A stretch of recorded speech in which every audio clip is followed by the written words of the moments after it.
ಕರ್ನಾಟಕ ರಾಜ್ಯ ದಲಿತ ಸಂಘಟನೆಗಳ ಒಕ್ಕೂಟದ ವತಿಯಿಂದ ಇವತ್ತು ವಿಶೇಷವಾದಂಥ ಒಂದು ಪತ್ರಿಕಾಗೋಷ್ಠಿಯನ್ನು ಕರೆಯಲಾಗಿತ್ತು. ಈ ಪತ್ರಿಕಾಗೋಷ್ಠಿಯಲ್ಲಿ ಎಲ್ಲ ದಲಿತ ಹೋರಾಟಗಾರರೆಲ್ಲ ಭಾಗವಹಿಸಿದ್ವಿ. ವಿಶೇಷವಾಗಿ ಹಲವಾರು ದಶಕಗಳಿಂದ ಈ ಒಂದು ಕಾಂಗ್ರೆಸ್ಗೆ ಮೂಲ ಬೇರುಗಳಾಗಿ ಮೂಲ ಮತದಾರರಾಗಿ ಈ ಅಸ್ಪೃಶ್ಯ ಸಮುದಾಯ ದಲಿತ ಸಮುದಾಯ ಈಗಾಗಲೇ ಅವರಿಗೆ ಮತವನ್ನು ಕೊಟ್ಟು ಎಲ್ಲ ರೀತಿಯಲ್ಲೂ ಕಾಂಗ್ರೆಸ್ ಪಕ್ಷವನ್ನು ಬೆಂಬಲಿಸಿ ಬಲಿಷ್ಠವಾಗಿ ಕಾಂಗ್ರೆಸ್ಗೆ ಪ್ರಬಲವಾಗಿ ನಿಂತಿರ್ತಕ್ಕಂಥ ಒಂದು ಸಮುದಾಯ ಅಂದರೆ ಅದು ಮೂಲ ಅಸ್ಪೃಶ್ಯ ಸಮುದಾಯ ದಲಿತ ಸಮುದಾಯ. ಅದರಲ್ಲೂ ಈ ದಲಿತ ಸಮುದಾಯದವ್ರನ್ನ ಹಲವಾರು ವರ್ಷಗಳಿಂದ ಬಳಸ್ಕೊಂಡು ಅವರಿಗೆ ಯಾವುದೇ ರೀತಿಯಾದಂಥ ಉನ್ನತ ಹುದ್ದೆಗಳನ್ನು ಕೊಡದ ರೀತಿಯಲ್ಲಿ ಈ ಕಾಂಗ್ರೆಸ್ ಸರ್ಕಾರ ವಂಚನೆ ಮಾಡಿದೆ. ಕಾಂಗ್ರೆಸ್ ಸರ್ಕಾರಗಳು ಬದಲಾದ್ರೂ ಅವರ ಮನಸ್ಥಿತಿಗಳು ಬದಲಾಗದೇ ಇರೋದ್ರಿಂದ ಈ ರಾಜ್ಯದ ಮುಖ್ಯಮಂತ್ರಿ ಕುರ್ಚಿಯನ್ನು 5 ಬಾರಿ ಈ ದಲಿತ ಸಮುದಾಯಕ್ಕೆ ವಂಚನೆ ಮಾಡಿದ್ದಾರೆ. ಅದಲ್ಲದೆ ನಿನ್ನೆ ನಡೆದಿರ್ತಕ್ಕಂಥ ಏನು ನೂತನವಾದಂಥ ಸರ್ಕಾರ ರಚನೆ ಮಾಡೋ ಸಂದರ್ಭದಲ್ಲಿ ಈ ಒಂದು ಸಮುದಾಯವನ್ನು ಅತ್ಯಂತ ನಿರ್ಲಕ್ಷ್ಯ ಮಾಡಿದ್ದಾರೆ. ಹಳೆ ಮೈಸೂರು ಪ್ರಾಂತ್ಯದಲ್ಲಿ ಗಟ್ಟಿಧ್ವನಿ ಸ್ವಾಭಿಮಾನಿ ನಾಯಕರುಗಳ ಕೊರತೆ ಎದ್ದು ಕಾಣ್ತಾ ಇದೆ. ಕರ್ನಾಟಕ ರಾಜ್ಯಾದ್ಯಂತ ಏನು ಪ್ರಬಲ ಅಸ್ಪೃಶ್ಯ ಸಮುದಾಯಗಳಿತ್ತು, ಈ ಸಮುದಾಯಗಳ ನಾಯಕತ್ವವನ್ನೇ ಕಡೆಗಣಿಸಿ ನಿಮ್ಮ ಓಟ್ ಮಾತ್ರ ಬೇಕು ನಿಮಗೆ ಸೀಟ್ಗಳನ್ನ ಯಾಕೆ ಕೊಡಬೇಕು ಅಂತೇಳಿ ಓಟನ್ನು ತಗೊಂಡು ಅಹಿಂದ ಹೆಸರಿನಲ್ಲಿ ಅತ್ಯಂತ ಕಟು ವಂಚನೆಯನ್ನು ಮಾಡಿರ್ತಕ್ಕಂಥದ್ದು ದಾಖಲೆ ಸಮೇತ ಜಗಜ್ಜಾಹೀರಾಗಿದೆ. ಅಹಿಂದದಲ್ಲಿ ಆ ಮತ್ತು ದಾಗೆ ಏನು ಪಾತ್ರ ಅಂತ ಕೇಳಿದ್ರೆ ಏನೂ ಇಲ್ಲ, ದೊಡ್ಡ ಸೊನ್ನೆ. ಅಹಿಂದ ಹೇಳಲಿಕ್ಕೆ ಅಹಿಂದ, ಅದರಲ್ಲಿ ಲಾಭ ಯಾರಿಗೆ ಅಂದರೆ ಬರೀ ಹಿಂದ ಒಳಗಡೆ ಮಧ್ಯೆ ಇರತಕ್ಕಂಥ ಹಿಂದಿಗೆ ಮಾತ್ರ, ಆಗೂ ಇಲ್ಲ ದಾಗೂ ಇಲ್ಲ. ಇದನ್ನು ನಂಬದಂಥವ್ರಿಗೆ ದೊಡ್ಡ ಪೆಟ್ಟು ಬಿದ್ದಿದೆ ಈ ರಾಜ್ಯದಲ್ಲಿ.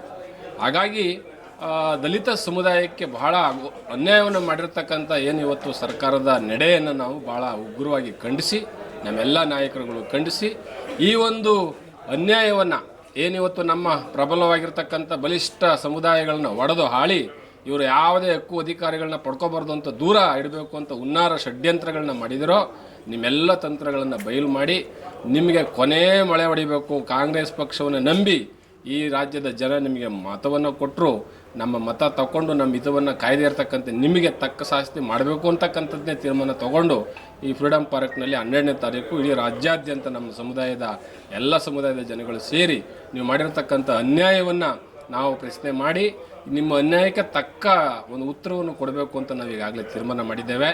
ಏನು ಸಚಿವ ಸಂಪುಟ ಈಗಾಗಲೇ ಆಗಿದೆ, ಜಾಹೀರಾತುಗಳನ್ನ ಗಮನಿಸಿದ್ದೀವಿ ನಾವು. ಹಿಂದೆ ಇದ್ದ ಸರ್ಕಾರದಲ್ಲಿ ಉಪಮುಖ್ಯಮಂತ್ರಿ ಮುಖ್ಯಮಂತ್ರಿಗಳ ಫೋಟೋ ಇರ್ತಾ ಇತ್ತು. ಇವತ್ತಿನ ಜಾಹೀರಾತು ನೋಡಿ, ಅಲ್ಲಿ ಪ್ರಜಾವಾಣಿನಲ್ಲಿ ನೋಡಿ, ಕನ್ನಡಪ್ರಭ ನೋಡಿ, ಅದರಲ್ಲಿ ಮುಖ್ಯಮಂತ್ರಿ ಮಾತ್ರ ಫೋಟೋ ಇದೆ, ಉಪಮುಖ್ಯಮಂತ್ರಿ ಫೋಟೋನೇ ಇಲ್ಲ. ಅಂದಮೇಲೆ ಕಾಂಗ್ರೆಸ್ ಪಕ್ಷದ ಮನಸ್ಥಿತಿ ಏನಿದೆ, ಇದರಲ್ಲಿ ಅತ್ಯಂತ ಅಪಾಯದ ಸ್ಥಿತಿಗೆ ತಲುಪಿದ್ದೀವಿ. ಅಲ್ಲೂ ಸಹ ಅಸ್ಪೃಶ್ಯತೆ ತಾಂಡವಾಡ್ತಾ ಇದೆ. ಉಪಮುಖ್ಯಮಂತ್ರಿ ಕುರ್ಚಿಗೂ ಅಸ್ಪೃಶ್ಯತೆ ಅಂಟಿದೆ. ಇದು ರಾಜ್ಯಕ್ಕೆ ಗೊತ್ತಾಗಬೇಕು. ಈಗಾಗಲೇ ನಿಮ್ಮ ಸರ್ಕಾರಕ್ಕೆ ಮೊದಲನೇ ಕಂಟಕ ಶುರುವಾಗಿದೆ, ರಾಜೀನಾಮೆ ಪ್ರಸಾರ ನಡೀತಾ ಇದೆ. ಮುಂದೆ ನೀವು ಸರ್ಕಾರ ರಚನೆ ಮಾಡೋದು ಭಾಳ ಕಷ್ಟ ಆಗುತ್ತೆ. ನಮ್ಮ ನಾಯಕರನ್ನು ಯಾವುದೇ ಕಾರಣಕ್ಕೂ ಕಡೆಗಣಿಸ್ತಕ್ಕಂಥ ಕೆಲಸ ಮಾಡೋಕ್ಕೂಡ್ದು. ನಮ್ಮ ಸಮುದಾಯದ ಎಲ್ಲ ಸ್ವಾಭಿಮಾನಿ ಗಟ್ಟಿ ಧ್ವನಿಗಳಿದೆ ನಮ್ಮಲ್ಲಿ. ಎಲ್ಲರಿಗೂ ಆದ್ಯತೆ ಮೇರೆಗೆ ನೀವು ಅವಕಾಶ ಕೊಡಲಿಲ್ಲ ಅಂದರೆ, ಒಂದು ವರ್ಷ ಸನ್ಮಾನ್ಯ ಡಿ ಕೆ ಶಿವಕುಮಾರ್ ಅವರು ಕೊಟ್ಟು ಇನ್ನೊಂದು ವರ್ಷ ದಲಿತ ಮುಖ್ಯಮಂತ್ರಿ ಮಾಡ್ಬೋದಾಯಿತು. ನಿಮ್ಮ ಮನಸ್ಥಿತಿ ಅರ್ಥ ಆಗುತ್ತೆ ನಮಗೆ. ನಮ್ಮ ಓಟ್ ಬೇಕಷ್ಟೇ ನಿಮಗೆ. ನೀವು ಅಂದ್ಕೊಂಡಿರ್ಬೋದು ಇವರೆಲ್ಲ ಎಲ್ಲೂ ಹೋಗಲ್ಲ ಅಂತ. ನಮಗೆ ಅಂಬೇಡ್ಕರ್ ಬೇರೆ ಮಾರ್ಗ ಹೇಳಿದ್ದಾರೆ, ನಮಗೂ ಆಯ್ಕೆ ಗೊತ್ತು, ನಾವು ಆಯ್ಕೆ ಮಾಡ್ಕೋಬೇಕಾಗತ್ತೆ. ನೀವು ಇದನ್ನು ಕಾಂಗ್ರೆಸ್ನ ಹೈಕಮಾಂಡ್ನವರು ನಿರ್ಲಕ್ಷ್ಯ ಮಾಡದೆ ಆಲೋಚನೆ ಮಾಡಬೇಕು.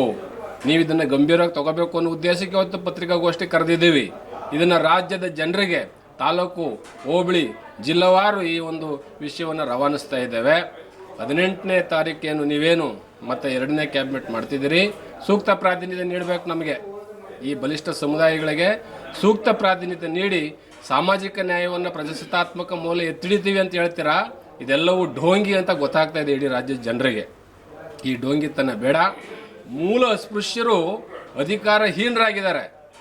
ಅವರ ಧ್ವನಿಯನ್ನು ಅಡಗಿಸ್ತಕ್ಕಂಥ ಕೆಲಸ ಮಾಡ್ತಾ ಇದ್ದೀರಿ. ಅಹಿಂದದ ಹೆಸರಲ್ಲಿ ಮಾಡಿದ್ರಿ. ಈಗ ನಮ್ಮ ಸಮುದಾಯದ ನಾಯಕತ್ವವನ್ನೇ ನಾಶ ಮಾಡ್ತಾ ಇದ್ದೀರಿ.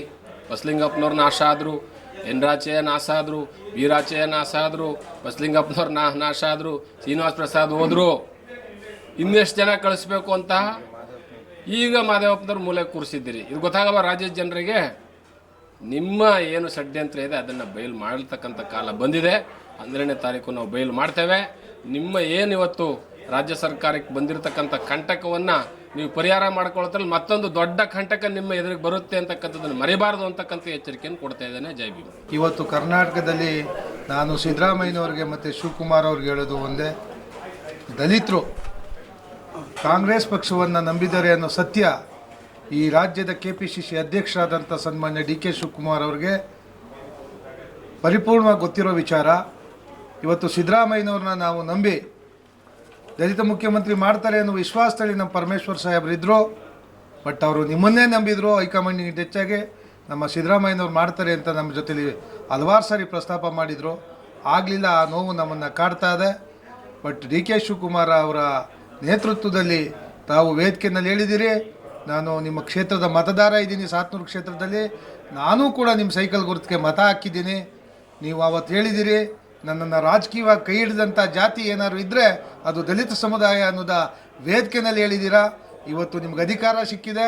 ಇವತ್ತು ನಿಮ್ಮ ಸಚಿವ ಸಂಪುಟದಲ್ಲಿ ನಿಮ್ಮ ಒಂದು ಮುಖ್ಯಮಂತ್ರಿಯ ಆಡಳಿತದಲ್ಲಿ ನಮ್ಮ ಸಮುದಾಯಕ್ಕೆ ಅನ್ಯಾಯ ಆಗಬಾರ್ದು ಅನ್ನೋದಿದ್ದರೆ ಈ ಒಂದು ಸಮಾಜವನ್ನು, ಸಾಮಾಜಿಕ ನ್ಯಾಯವನ್ನು ದೊರಕಿಸ್ತಾ ಇಡೀ ರಾಜ್ಯ ವ್ಯಾಪ್ತಿನಲ್ಲಿ ಸಂವಿಧಾನವನ್ನು ದೇಶಾದ್ಯಂತ ಹರಡಿದಂಥ ಸಾಮಾಜಿಕ ಅಧಿಕಾರ ಮಹದೇವಪ್ಪನವರು ಇದೇ ಸಮಾಜ ಕಲ್ಯಾಣ ಇಲಾಖೆಯಲ್ಲಿ ಮುಂದುವರಿಬೇಕು ಅಂತ ಹೇಳ್ತಾ, ಹಾಗೂ ಇನ್ನೂ ಯುವಕರು ನನ್ನ ಸಮುದಾಯದವರು ನರೇಂದ್ರ ಸ್ವಾಮಿಯವರು, ನಮ್ಮ ದರ್ಶನ್ ಧ್ರುವನಾರಾಯಣವರು, AR ಕೃಷ್ಣಮೂರ್ತಿಯವರು, ಆನೇಕಲ್ ಶಿವಣ್ಣವರು ಮತ್ತು ಪ್ರಸಾದ್ ಅಬ್ಬಯ್ಯನವರು ಈ ಪಕ್ಷದ ಅಡಿಪಾಯಿಗಳು ಮೇಯ್ನ್ ಪಿಲ್ಲರ್ ಆಗಿ ನಿಂತ್ಕೋಬೇಕು, ಪಂಚ ಪಾಂಡವರಾಗಿ ಇರಬೇಕು ದರ್ಶನ್ ಧ್ರುವನಾರಾಯಣಾದಿಯಾಗಿ ಅನ್ನೋದಾದರೆ ಅವ್ರಿಗೂ ಕೂಡ ಕಾಂಗ್ರೆಸ್ ಪಕ್ಷದಲ್ಲಿ ಸೂಕ್ತ ಸ್ಥಾನಮಾನಗಳನ್ನ ನೀಡೋದ್ರ ಮುಖಾಂತರ ಈ ಸಮುದಾಯ, ದಲಿತ ಸಮುದಾಯ ಈ ಪಕ್ಷಕ್ಕೆ ಶಾಶ್ವತವಾಗಿರಬೇಕು ಅನ್ನೋದಿದ್ದರೆ ಇವತ್ತು ಈ ತಪ್ಪುಗಳನ್ನೆಲ್ಲ ತಿದ್ಕೊಳ್ಳಿ.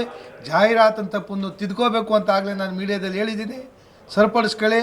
ಈ ಪಕ್ಷದ ಅವಶ್ಯಕತೆ ಇಲ್ಲ ಅಂಥೇಳಿ ನಾವು ರಾಜೀನಾಮೆ ಕೊಡ್ತೀವಿ. ಸೂಕ್ತ ನಾವು ಕಾಂಗ್ರೆಸ್ನ ಏನು ಪ್ರಾಥಮಿಕ ಸದಸ್ಯತ್ವಕ್ಕೆ ನಾವು ರಾಜೀನಾಮೆ ಕೊಡೋದ್ರ ಮುಖಾಂತರ ಇವಾಗಿನಿಂದಲೇ ನಾವು ಬಾಬಾ ಸಾಹೇಬ್ರ ಹೆಸರಿನಲ್ಲಿ ಒಂದು ಪಕ್ಷನ ಕಟ್ಟಿ ನಮ್ಮ ಸಾಹೇಬರ ಶಕ್ತಿ ಏನು, ಸಂವಿಧಾನದ ಶಕ್ತಿ ಏನು, ಈ ಜನದ ಶಕ್ತಿ ಏನು ಅಂತೇಳಿ ಬೀದಿನಲ್ಲಿ ನಾವು ಆಂದೋಲನ ಶುರು ಮಾಡ್ತೀವಿ. ನಾವು ಕಾಂಗ್ರೆಸ್ನಲ್ಲಿ ಉಳಿಬೇಕು ಅನ್ನೋದಾದರೆ ಮಹದೇವಪ್ಪನವರು ಈ ಸಮಾಜ ಕಲ್ಯಾಣದಲ್ಲಿ ಮುಂದುವರಿಬೇಕು ಅಂತ ಮತ್ತೊಮ್ಮೆ ನಾನು ಈ ರಾಜ್ಯದ ದಲಿತ ಪರ ಸಂಘಟನೆ ಪರವಾಗಿ ನಾನು ತಮ್ಮಲ್ಲಿ ವಿನಮ್ರವಾಗಿ ಮನವಿ ಮಾಡ್ಕೊಳ್ತೇನೆ. ತುಂಬಾ ಬಹಳ ಮನಸ್ಸಿಗೆ ನೋವಾಗಿದೆ.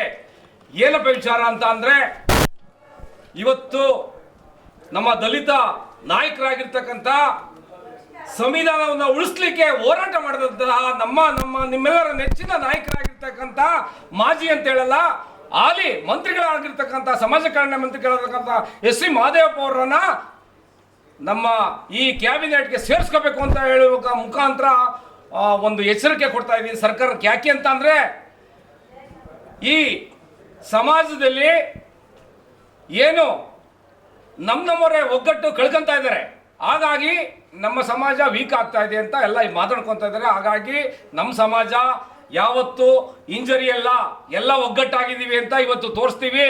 ಈಗ ಏನು ಈ ಮುಂಬರುವ ದಿನಗಳಲ್ಲಿ ನಮ್ಮ ಸಮಾಜ ಕಲ್ಯಾಣ ಮಂತ್ರಿಗೆ ಅಧಿಕಾರ ಮಂತ್ರಿಗಿರಿ ಕೊಟ್ಟಿಲ್ಲ ಅಂದ್ರೆ ದಯವಿಟ್ಟು ನಾವಂತೂ ಉಗ್ರ ಹೋರಾಟವನ್ನು ಮಾಡ್ತೀವಿ. ಯಾಕೆ ಅಂತ ಅಂದ್ರೆ, ಚಿಕ್ಕೋರ್ಗೂ ಇದ್ದಾರೆ, ಚಿಕ್ಕೋರ್ಗೂ ಕೊಡಿ. ನಮ್ದೇನು 36% ಇದೆ. 36% ಇಲ್ಲ, ಒಂದು 5 ಜನ, ಆಕ್ಚುಲಿ 5 ಜನ ಮಂತ್ರಿಗಳನ್ನ ಮಾಡಬೇಕು. ಈಗ ಒಬ್ರು ಮಾಡಿದಿರಿ. ಮತ್ತೆ ನೆನ್ನೆ ನನಗೆ ಭಾಳ ಮನ್ಸಿಗೆ ನೋವಾಯ್ತು. ಆ ಥರ ಮಾತಾಡ್ತಾ ಇದ್ರು, ಮನ್ಸಿಗೆ ನೋವಾಯ್ತು. ಯಾಕೆ ಅಂತ ಅಂದ್ರೆ, ಈ ನಮ್ಮ ಮಾಜಿ ಮುಖ್ಯಮಂತ್ರಿಗಾದ ಸಿದ್ದರಾಮಯ್ಯ ಅವರು ಎಲ್ಲಿಗೆ ಕೊಟ್ಟು ಅಲ್ಲಿ ಅವರ ಮಗನೇ ಗೆಲ್ಸ್ಕೊಳ್ಳುವ ಮುಖಾಂತರ, ಅವ್ರಿಗೆ ವರ್ಚಸ್ ಕೊಡುವಂತ ಮುಖಾಂತರ ಮೈಸೂರು ಭಾಗದಲ್ಲಿ ನಮ್ಮ ಸಾಹೇಬರು ಹೆಗ್ಲಿಗೆ ಕೊಟ್ಟು ನಿಂತಿದ್ರು. ಅದರಿಂದ ಇವತ್ತು ನಾವು ಮನಸ್ಸಿಗೆ ನೋವಾಗ್ತಾ ಇದೆ, ಏನು ಹೇಳ್ಕೊಳಕ್ ಆಗ್ತಾ ಇಲ್ಲ. ಹಾಗಾಗಿ ಸ್ನೇಹಿತರೆ, ಈ ನಮ್ಮ SC ಮಹದೇವಪ್ಪ ಅವ್ರಿಗೆ ಮುಖ್ಯಮಂತ್ರಿ ಸ್ಥಾನ ಕೊಡಬೇಕು. ಸ್ಥಾನ ಕೊಟ್ಟಿಲ್ಲ ಅಂತ ಅಂದ್ರೆ ನಾವು ಹೆಂಗ್ ಬೇಕು ತಗೊಳ್ಳೋದು. ಅವ್ರು ಹೇಳ್ತಾರಲ್ಲ, ನಾವ್ ಹೆಂಗ್ ತಗೋತೀವಿ ಅಂತ, ನಮಗೂ ಹೆಂಗ್ ತಗೋಬೇಕು ಅಂತ ಗೊತ್ತಿದೆ ಅಂತ ಹೇಳ್ತಾ ಈ ಟಿವಿ ಮುಖಾಂತರ ನಮಸ್ಕಾರ ಹೇಳ್ತೀನಿ. ನಮಸ್ಕಾರ.